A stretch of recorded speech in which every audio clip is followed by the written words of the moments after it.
எல்லாருக்கும் வணக்கம்.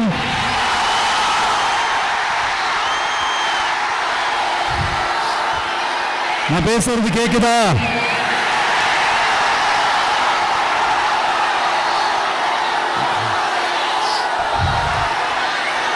அந்த காலத்துல போருக்கு போறதுக்கு முன்னாடி போர்ல ஜெயிக்கிறதுக்காக குலவேலன் கோயிலுக்கு போய் சாமியை கும்பிட்டு தான் போருக்கு போவாங்களாம்.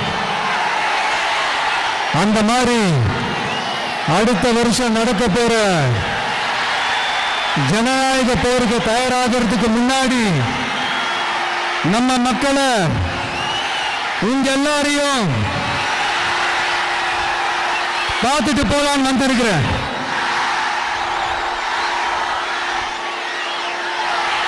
ஒரு சில மண்ணை தொட்டா ரொம்ப நல்லது, சில நல்ல காரியங்களை இந்த இடத்துல இருந்து தொடங்கினா நல்லதுன்ட்டு இந்த பெரியவங்கெல்லாம் சொல்லி நம்ம கேள்விப்பட்டிருப்போம் இல்லையா? அந்த மாதிரி திருச்சியில தொடங்கின எல்லாமே திருப்பமுனையா அமையும்னு சொல்லுவாங்க. அதுக்கு நிறைய எக்ஸாம்பிள்ஸ் இருக்கு. லைக் அறிஞர் அண்ணா அவர்கள் முதல்ல தேர்தலில் நிக்கணும்னு நினைச்சதே திருச்சியில தான். நான் சொல்றது 1956ல. அதுக்கப்புறம் புரட்சி தலைவர் எம்ஜிஆர் அவர்கள் அவருடைய முதல் மாநில மாநாட்டை நடத்தினதும் திருச்சியில தான். நான் சொல்றது 1974ல. அந்த மாதிரி திருச்சிக்குன்னு நிறைய வரலாறுகள் இருக்குது. நம்ம கொள்கை தலைவர் பெரியார் அவர்கள் வாழ்ந்த இடம், மலைக்கோட்டை இருக்கிற இடம்,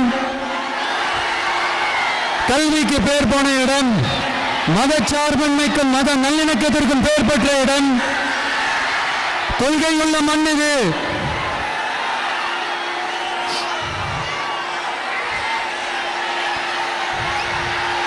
அது மட்டும் இல்ல,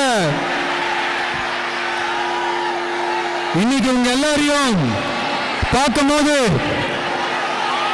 மனசுக்குள்ள ஒரு பரவசம், ஒரு எமோஷனல்.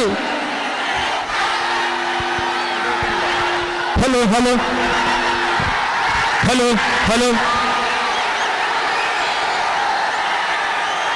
Hello hello. அது மட்டும் இல்ல, கேக்குதா?